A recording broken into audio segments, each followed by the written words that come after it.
tignan nyo on a micro lens, yung ginagawa ng roamer ng side ng Aurora ay tinutulungan din nila yung mga side laners nila and mas lalo na si Edward to gain an advantage early on. Mamaya titignan natin kung paano ba gagalaw ang magkabilang kupunan, lalo na sa TNC kasi sobrang importante na ito sa kanila. At ngayon ay medyo madalang natin nakikita daw. Pero Broken Walls, paano magbabago ang larong ito, Umi? Alam mo, usually kapag Broken Walls ang ating nakikita, it's always the tank junglers na lagi nating tinitignan dahil sila ang pinaka nagbe-benefit sa ganitong klaseng mapa na nakakalusot sila sa mga ibang, I would say, daanan na kadalasan ay kailangan nila mag-expend ng dash para doon. At saka yung mga openings nitong Broken Walls, there's a lot of entry and exit points para sa ibang mga heroes. So that could be another variation na pwedeng magamit ng Aurora and TNC. Both of these teams being undefeated in this specific map. Tsaka gusto ko lang sabihin, idagdag ko lang doon sa Broken Walls, nagbabago din kasi yung laro doon sa Lord fight. Sa Turtle and Lord fight, may ibang way ka na para hatakin yung Lord, di ba? Or yung Turtle doon sa may top or doon sa may bottom. And dito magmamatter yan kung paano ko kontrolin ang TNC. Kasi no doubt, para sa Aurora, pre, dito sila magaling eh. Oo. And for Aurora, in terms of macro, sila siguro yung pinakamilinis in terms of early game. If I'm being honest, they're still number one on a lot of great categories such as average. Oh, wow. Punta muna tayo dito sa 1-1 ha. Meron ng talo ang 1-1 ngayon. Pero ibig sabihin nun, hindi naman pangit itong 1-1 pick. In fact, napakalakas pa rin nitong first pick 1-1 kasi wala naman talagang real counter sa 1-1 bukod na lang sa Farsa na pwede nang kunin dito ng TNC.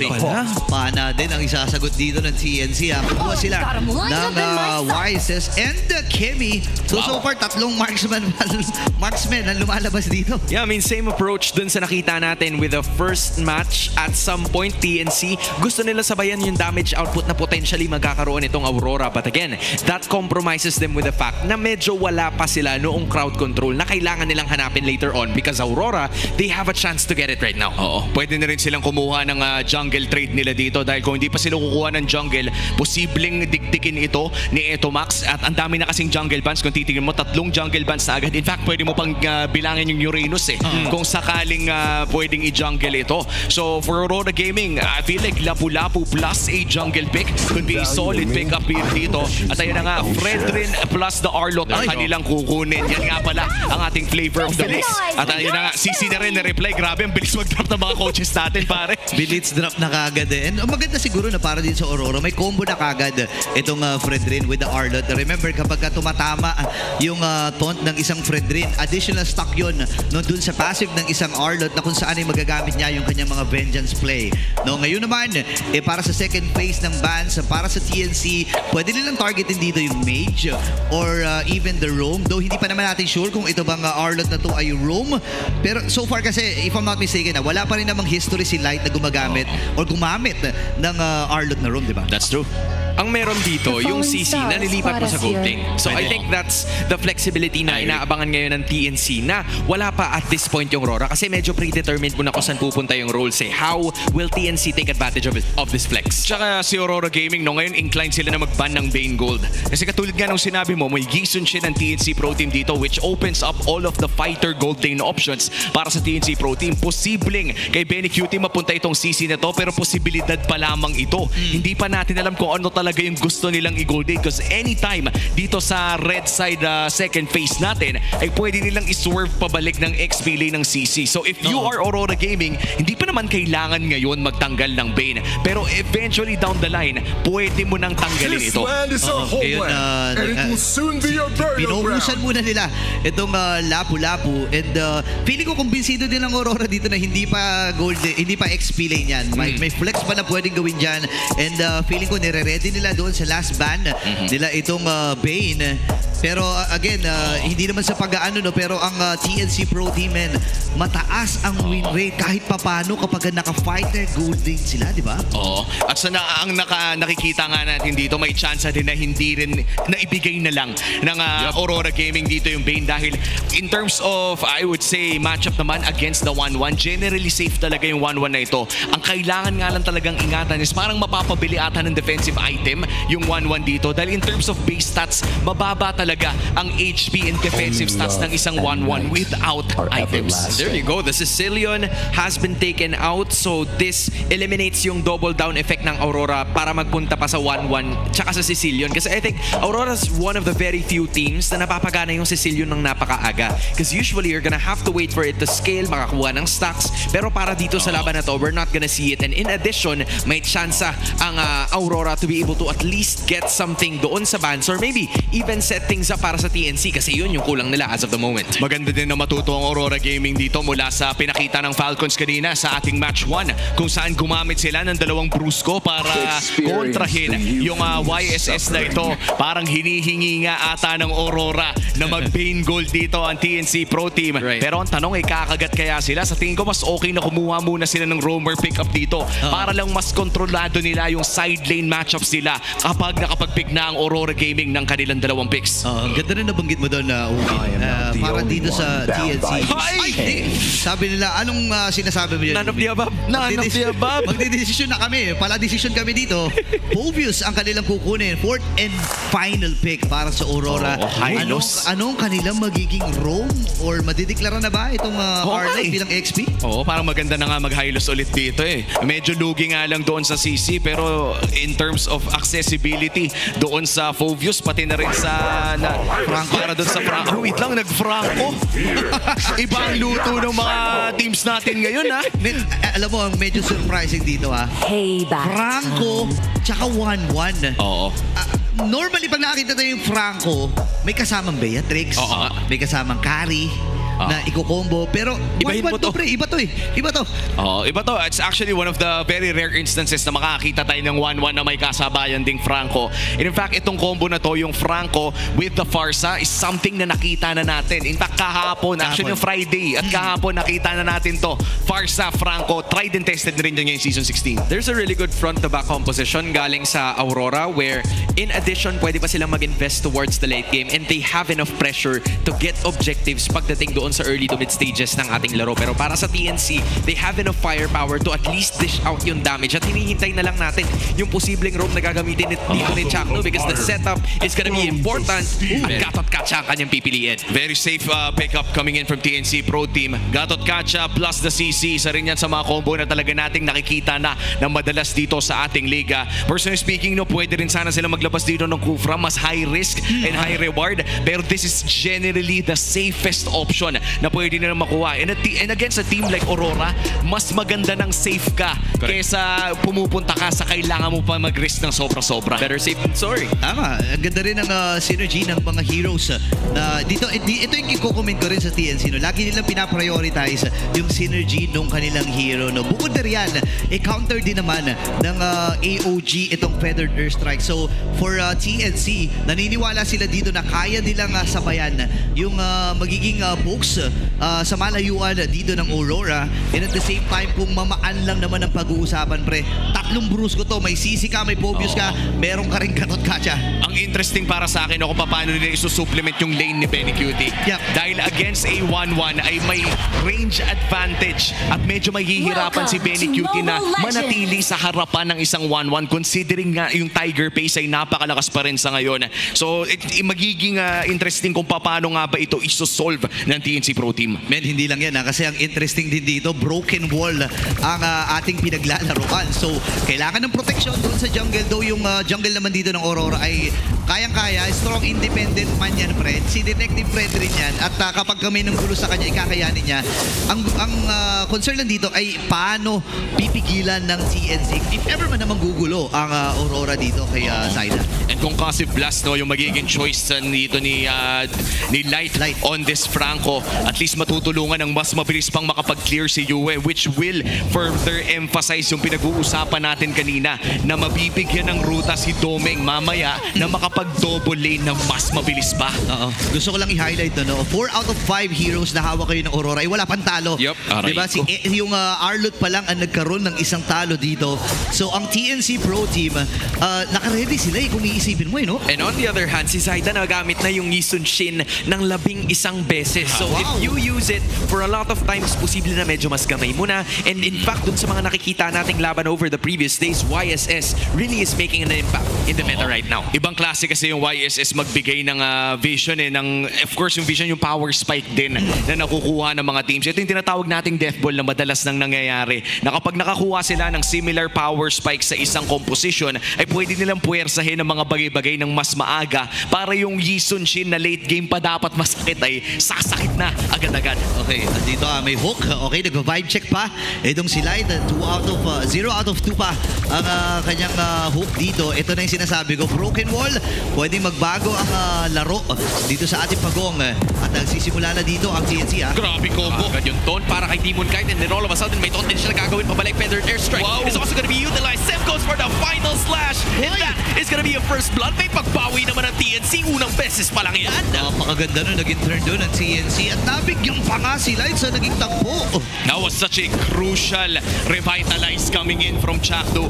Patay na dapat si Trimar doon. Yeah. Pero dahil sa revitalize na binato ni Chakdo ay nagkaroon ng oras yung Dark Wave na bumili ng additional pang oras na makapag-demonic force at regen si Trimar. Kaya naman nakuha nila ang pagong na yun ng halos libre matapos ang trade-off. Ganda na simula nila dito. Nakakuha sila ng kill, nakakuha sila ng pagong at malaya pa rin ang pagpa-farm dito ni Zaida. And kung ikaw ay YSS, masayang-masaya ka sa mga nangyayari. Kasi kung titingnan mo, make it naman na panggulo dito ang Aurora. Pero hindi, kung may kukumpara mo sa hero ng TNC, mas kayang bumili ng trip to no? Kasi hook lang yung panggulo Oo, that's true. At kita mo na, 3 minutes in, nakapag-double lane na agad si Domeng Kite. Hinarangan ng Franco yung ruta na pwedeng ma-invade ang kanilang jungle at nag-invade din si Demon Kite sa kabila ng nakaw ng greens. So essentially speaking, 100% na hindi pwedeng mapitas during that double lane rotation si Domeng Kite sa nangyari doon. And the Aurora's having quite a hard time in the first 3 minutes ng ating laban para makakuha ng pick-off kasi they're heavily dependent on light. But look at that AOG galing kay Chakno. Walang tatamaan pero si Yue, nakumit nila yung flicker. Okay, medyo questionable yun pero ang ganda rin nabanggit mo, no? Yung flicker ay wala for the next 2 minutes. At mukha na mga abot dito kasi papatagalin pa tong pagong na to. And for sure, hindi rin papayag ang Aurora na makuha lang basta-basta ng TNC. Pero masasabi ko na nasa magandang posisyon pa rin ang Phoenix Army dito, lalo na wala pa rin panggugulong nararamdaman si Zaida against him. Yun naman talaga yung goal na if you're TNC Pro Team. Dapat makapag-farm si Zaida at I would say medyo hindi mo na nga kailangan isipin na makapag-farm ng sobra-sobra si Benny Cutie. At this point, the moment na makuha ni Benny Cutie yung War Axe niya na palapit na ng palapit, ay power spike na agad ito para sa kanilang gold laner. And saktong-sakto, no, kapag nag-rotate si Demon Kite in that gold lane, merong 2v1 power ang isang CC against that possible matchup. By the way, available na ang corrosion site para dito kay Domeng Kite. Ngayon ay gagamitin nila yung river para mabilisan sila makapag-respond dito sa pagong. Hahawakan ni Trimar, nililito lang niya yung pagong, sinasayko-sayko lang niya, pero mapupunta sa poder niya. Chakno ay aabante din. Pero kinakalmahan lamang na magkabilang kupunan. There's gonna be a final slash na medyo mamimintis dito ngayon nitong si Edward, pero may paglaban, suppression and a bloody hunt. That's gonna take Trimar down. Sulong na naman si Chakno pero sa kabila may laban din. It's Edward, an XP for an XP pero makakuha ng turtle. Walang iba kundi si Demon Kite. That is an exchange of a life, but Aurora's gonna take it. Oo, naging maganda pa rin naman kahit papano sa Aurora dahil nakuha nila ang pagong at nakapag-farm si Domeng Kite. In fact, dito na pumapasok yung sinasabi natin na match-up between Benny Cutie and Domeng Kite. Mas mauuna yung power spike dito ng TNC Pro Team at nakita natin yun, sadyang kumabit lamang talaga yung hook ni Light in that turtle fight. Kaya naman nagkaroon ng chance na si Demon Kite makakuha ng turtle ng halos libre. Alam mo, nakakatakot dito na para sa Aurora. Again, may hawak silang ticking time bomb. Alam natin at kilala ang isang 1-1 na kapag hindi mo napapatay, hindi mo nababangasan, at hindi mo na napipigilan. O wait lang, di ata mapipigilan. May pagpanat dun sa may bandang gitna. And in life, in exchange for a life, si Demon Kite talagang dinedepensahan. Ginagawa niya yung best niya to be able to dish it out. Pero doon yung Appraiser's Wrath, still not gonna be enough damage. Hinihit ni Lancy and Zaida, but that is not gonna be enough para mapatumba yung jungler ng Aurora. It's still a 400 gold lead. At pasok na pasok sa identity ng dalawang teams na yung nangyayari. Napakataas ng first blood rate ng TNC Pro Team. Currently number 1 sa ating liga. Sila ang nakauhawak ng unang lamang sa first few minutes of the game. Pero dahil nga napakataas ng ng average GPM ng Aurora Gaming, umabot na tayo sa punto na nabaliktad na nila sa malinis na pag-take ng objectives all the way to this first gold lead na hinawakan nila 6 minutes in. Oo, kahit pa paano, no, itong 500 na hawak-hawak dito ng Aurora Gaming, nagre-reflect na sila ay kahit pa paano ay nakakabawi na, pero may commotion sa gitna. Meron na naman nakahatak dito itong si Light, but the traction pulse is gonna be right over there. Nakahatak si Light and he will be the one to go down first. Sunod naman yan, may appraiser strat para kay Zaida. Labanan yung dalawang jumpers, but same could be said para kay 3mar. Naniliparan itong si Dominic Kite and Aurora is gonna be taking one. Pero doon naman sa kabila, TNC nawala ng isa. Si Zaida tutuloy-tuloy na naman. Napigilan ni Lancy. Crisis averted for TNC, but Dominic Kite kailangan umalis. Benny Cutie hinahabol ngayon. Mas muna siya, pero sabi ni Benny, hindi. Babawian kita. Edward, hindi tumama yung kanyang final slash. Nakikipagsabayan lamang dito kay Edward. Pero parang ang hapdinan ni Benny dito, ha? Medyo may swing nga na gagawin. So sabi ni Light, sige, sama ako. Try natin banatan niya. Nung nakita ni Benny Cutie, sabi niya, ayaw ko niyan, boy. Bounce na ako agad. Nakapag-bounce naman talaga at nagamit pa nga niya yung gold crab para gawin yun. And in this turtle fight, lamang na lamang ang TNC Pro Team.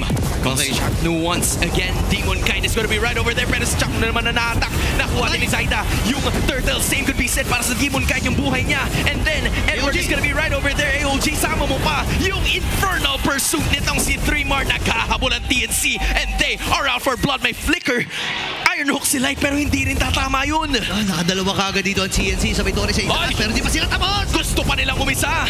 That is gonna be a turret at least taken down by TNC. Hindi man sila nakakuha ng buhay. It's more than what they wanted. At lahat ng yun ay nagsimula sa magandang pinakita ni Benny Cutie doon sa gold lane.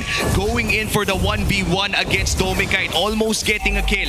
Bumili ng oras against Edward. At ang daming pinadala ng side ng TNC Pro Team doon sa gold lane. Kaya nagkaroon ng malaking kalamangan ang TNC Pro Team on that turtle take. Yung team fight granted, medyo naging lamang na ang side ng Aurora. Pero TNC with proper calls kung sino dapat yung tamaan nila at the right times, turned it around to a turtle, a turret in a purple, stolen as well. Sulit na sulit yung mga investment dito ng TNC Pro Team, no?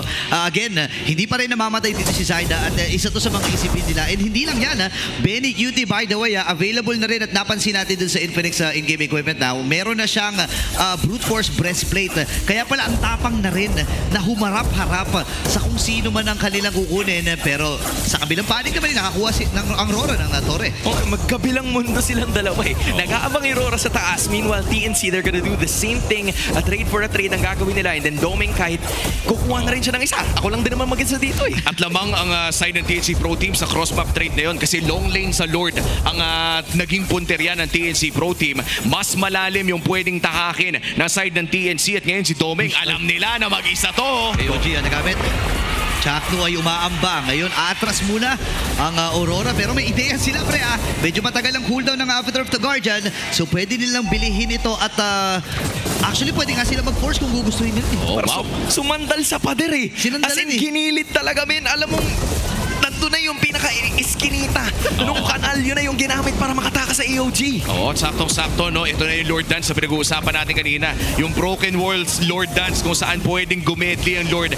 Any side possible. Great angle kay Light pero may tot na. May taunt na naman para kay Chakno. May final slash din na gagawin. Pero yung Infernal Pursuit tuloy-tuloy. Nagpapaulan na naman ng Feathered Airstrike si Yui. Pati nung alabas natin may pag-atake na naman si Demon Kite and the rest of the members are in. Pag-atake na rin para sa kupunan ng TNC as they will be able to bring one down. Make it 2, make it 3 para sa Phoenix Army. Only for the price of 1. It's Zaida para sa iba pa as Chaknu made something happen for his team and Doming Kite na lang ang natitira sa ngayon at papalagpas sila. Di ba sila tapos dito at 3mar, sasalubungin na si Doming Kite. Grabe yung mga nangyayari dito. Sabi na, sige, makipagsabayan ka sa akin. Bibiling ko ang trip mo. Pero yung trip ng TNC dito ay kunin na ng malaya itong Lord. Even though nawala si Zaida, kakayanin nila yan. Dalawang crucial na nangyari para sa side ng TNC Pro Team. Unang-una, natalian ni Benny Cutie, si Yue at si Edward. Dalawa sa main playmakers ng Aurora Gaming in terms of team fights ay hindi nakakilos ng freely sa loob ng team fight na yon. Yes, napitas si Zaida. Medyo napalalim in a 2v1 setup. But with the AOG coming in from Chaknu, na gitnang-gitna by the way, ay nahanap din nila ang jungle ng Aurora, giving them clearance to take this Lord kahit namatay si Zaida sa team fight na yon. Man, to add to that, ang ganda rin kasi ng crucial na Winter Crown dito ni Chaknu para ma-extend yung mga nangyari na yun. Akala ng Aurora, kaya na nila i-burst. After nung duration nung kagat ng isang Franco, nabuhay pa rin si Chaknu at yun yung naging rason. Kaya nag-atrasa ng Aurora, ng TNC ay sinamantala ang pagkakataon. Imagine mo, meron kang mga heroes na sumusubsob So, gamitin mo lang ng gamitin. Yun ang nagiging plano ng TNC. And look at this huge level gap para dito kay Zaida at pati na rin kay Demon Kite. Ito talaga yung diferensya ng isang Yi Sun Shin against any tank junglers. Mas mabilis mag-farm, especially on snowballs like this one. 3,000 na ang kanilang kalamangan, pero defable pa rin naman ito para sa Aurora Gaming. If there's one thing na maganda against Aurora, ay napakahirap mag-push against a Farsa and an Arlot. Men, iba ang nagiging aura ng TNC dito. Gusto ko lang sabihin, ito yung mga bibihirang pagkakataon na nakikita natin ang Aurora Gaming na dumadaan sa ganitong klaseng sitwasyon, no? I'm glad you've mentioned that kasi ito yung mga bihirang moments na parang early game. Ito yung nabanggit ni Wolf kanina na kailangan sabayan mo sila. Kung posible na makalamang kayo, then it's a better situation for you guys. Pero para sa Aurora, ang kagandahan naman is Doming Kite. Still unscathed. Wala pang galos kahit papaano. At medyo malapit na siya na mabuo yung kanyang full build. Yun din naman yung nakakatakot na kapag sinilip natin ng Infinix in-game equipment. Palapit na tayo ng palapit doon sa lock build na 1-1. Kaso nga lang, dalawa na sa mga main targets na maliliparan most likely ay may hawak na rin ng Winter's Crown. Maagang sagot para sa TNC Pro Team. At yan kasi yung mga hindi mo pwedeng tipirin yung sarili mo. Even if there are better items, stats-wise, minsan kailangan mo talaga yung Winter's Crown ng maaga, especially against teams na gumagamit ng 1-1. Men, ito kakaiba ito para sa ating Infinix Handcam. Walang iba kundi itong si Chak Mamba na makikita natin sa paggamit ng isang Gatot Kacha. Alam mo, chill lang naman gamitin yung Gatot Kacha. Pindot-pindot ka lang, aabang ka na ng pagkakataon. At ako namimiss ko na rin naman yung mga explosive at mga medyo heavy micro na heroes para dito kay Chak. Pero ang ganda pa rin na nagiging laro niya ngayon if I'm not mistaken. Pero again, Infinix GT30 experience victory for every madlang gamer. Kaya iba yung experience ng mga players natin dito. At kailangan din ma-enhance ng experience sa pagpasok sa ating 5 seconds from now na magkakaroon ng ating pangalawang Lord. TNC Pro Team ang nakakuha ng Lord kanina dahil na rin sa napakaganda nilang team fighting and of course targeting ng mga I would say squishy targets mula sa Aurora Gaming. So if you're Aurora, I would say mas okay na maging mas pasensyoso ng bahagya. Siguro humanap na at sana kumabit yung hook dahil last time around hindi kumabit yung Iron Hook ni Light. And the idea for them is to put all your eggs in Doming's basket kasi alam nila na kanya na binigay yung orange buff. But then, it is still the Lord. 40% sa ngayon. Okay, hindi na naman tumama yung hook. Pero Bloody Hunting kumama! Sila na ang namatakan at sila na umpisa. It's gonna be Benny Curie going down. Wow. Pero final slash na ibibigay itong si Edward and that's gonna be a takedown para kay Trimar. Mag-reset na naman yung Lord. Hindi yan ang kanilang pakay. Instead, an attack coming in from the northern lands is happening. But Latsi dancing through everybody else. And that's 3-4-3. TNC still right over here. Si Doming kahit sa CUA na lang ang natitira. Lancy kontra kay Zaida. It's both mid laners and junglers fighting through it all. Oh my goodness, pana at bala ang naging isagot dito ng TNC. Wow. At napatay pa nila si DK doon. Ibang klase kasi naging spacing dito ni Lancy, no? Alam niya, pero teka lang, Yue! That was Zaida evading possible death. Lancy's gonna be doing the same thing. Hinahawakan nila to. Medyo dangerous at mahapde. Si Zaida napaaray ng paunti pero si Doming kahit tinahanap. Nasaan si Zaida? Looking for Zaida. I wanna be able to take him down pero si Lancy doing enough para makatakas, mapalayo yung gold laner ng Aurora. Man, ibang klase ang nagiging laro na ito. May kruhan kung may kruhan, saikuhan kung saikuhan. Pero ano ba dapat ang gawin na magkabilang kupunan na to? Simulan natin sa Aurora, no? Unang-una, kailangan talaga may ma-display silang target. Mahirap kasi kapag ka malapit yung mga kakampi ng TNC Pro Team. Yes, may matatamaan ka ng Bloody Hand. That is inevitable. Pero kung mabilis din lang makaka-responde ang TNC Pro Team, it's exactly how it will play out. Masakit na si Lancy, pero yung Lord, Napakahapdi na nito ay gugunatan nila! Go na nila, yung Lord ay napunta naman sa side ng TNC, but then all of a sudden, Shaq Nuwa Fraser siya na mahuhuli. Pero wala siya makikita doon. Instead, it's gonna be the price of his own life. Lumipad na. Itong si Dominic, but look at 3 more. That's gonna be another infernal pursuit na papagsak pa isa-isa kontra sa Northern Lights. 4 kontra sa 3. Make it a triple kill for Lancy. And that's all to the bashers of his. Sabi niya, this one's for you. Bala kung bala ang bitaw. Oh my goodness, hindi pa tapos ito. Dalawa na lang natitira para sa Aurora. Doming Kite, by the way, 7-0-1. Napakaganda na nagiging reaksyon niya sa mga teamfight na to. Pero hindi ganun yung nagre-reflect para sa mga kakampi niya eh. Oh no! Oh wow! Pwede na ata tapusin to. Mga bitawan nyo di ba ni UN? The flight is attended. Baba ang lipad ng Forza, and now it's gonna be Doming Kite defending all alone. Makakalipad din siya pabalik. Kung wala yung Forza namin, I'm gonna be the one to take you down myself. Pero ikaw din ang ibabagsak ng TNC Lancy. Focus lang sa goal, pero iba ng objective. Iba na lang objective. Huwag na yung base. At least mapawagsak natin yung inhibitor. Okay, makakahinga pa sila dito. Lancy, buhay pa. Papasok din si Edward. Wala na siyang final slash kasi actually meron pa. Pwede niyang gamitin ito. Papasok na naman siya dito. Lancy, and yun yung final slash. Final slash na naman para kay Lancy, pero nakapag-dash away siya para maging safe. Pero sabi ni Edward, hindi kita tatantanan.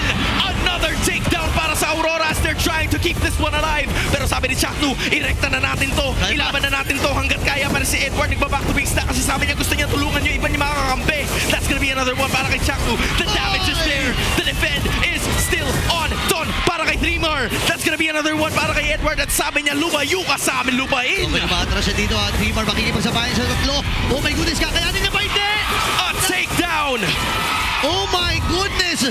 Napakahaba na naging action. Palitan kung palitan. Exchanges after exchanges. At ang Aurora'y nananatiling nakatindig. At medyo delikado pa dito ang TNC Pro Team 15 seconds para dito kay Chaknu. May tsansang mabutasan ng inhibitor turret ang side ng TNC Pro Team. Oh, no. Worst case scenario, pwede pang matapos ang larong ito. Okay, nagamit na yung Ultimate Zaida. May mga minions sila nakasama. Pwede gamitin Demon Kite. Nagamit din yung Retribution. Matagumpay ang pagbasag sa base turret dito ng TNC. Pero gusto ko lang sabihin, pre, hirap na hirap silang hulihin si Doming Kite. At tamang-tama yan dahil si Doming Kite talaga ang totoong target naman dapat ng TNC Pro Team. Pero hindi kasi ganun kadali na maabot si Doming Kite. Kung mapapansin natin, for the past few team fights, ang tinatarget ng TNC Pro Team ay ang frontline ng Aurora Gaming. At may tamang sagot dyan dahil meron naman silang damage na sapat para tunawin ang frontline ng Aurora Gaming. Pero sa ngayon, napalapit na tayo dito sa lock build ng isang 1-1 ay hindi na pwedeng i-ignore yung threat na nanggagaling kay Doming Kite.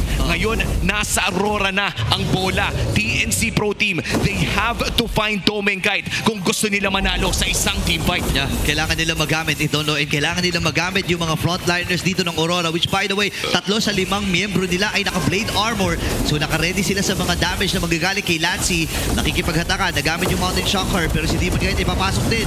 Uy, ando na naman yung final slash galing kay Edward! Burrado ang ilan sa mga members ngayon ng TNC, but they will continue to fight at this point. Mawawala si Chaknu, mawawala si Edward. Isa-isa nagbabagsakan ng mga members ng Aurora ang TNC. Dreamer's gonna go down as well. Saida's gonna be right over there. Very cute kontra ko Doming Kite, but at this point, meron siyang immortality. So at this point, makakalipad ng matayog. Si Doming Kite and Light will be able to finish it off. Aurora is delaying the inevitable inside the wipeout. 5 kamote, triple kill para kay Doming Kite. At tingnan nyo yung gitna. They're about to finish this off. Pwede na ata nila tapusin ito. Ay tinalaga nila si Yue doon sa may bandang itaas. At ready na umangat ang Aurora! Spotlight on Doming Kite is online. Aurora takes game number 1. Makapigil hiling ang aksyon para sa game na ito. Aurora Gaming takes game number 1. Ibang klaseng aksyon ang nakita natin. Tuloy-tuloy yung mga team fights, yung mga skirmishes na nakita natin at umabot na nga sa punto na yung 1-1 ni Doming Kite ay napakahirap ng abutin at hindi na rin pwedeng ignorin. Men, for TNC Pro Team, they were at the point na sa kanila na yung laro na ito. 3,000 kalamangan, nasa loob na sila ng base ng Aurora Gaming. Pero kung magiging totoo at candid lamang ang aking sasabihin dito, isa sa mga pinakamalaking rason kung bakit Aurora Gaming ang nanalo dito ay dahil hindi napigil dahilan ng TNC Pro Team ang kanilang gigil na tapusin yung laro during that moment. Men, kitang-kita natin ang reaksyon ng ating Smart Superfan Reaction Cam. Ito yung mga epic reaction from our superfans dito ngayon sa MPL Arena. Grabe yung naging action, grabe yung naging palitan at yung final slash na naging susi para makuha nila yung, tatlo or apat na miyembro dito ng TNC. Walang iba kundi manggagaling yan kay Edward. Araw ata ng mga XP-laners ngayon.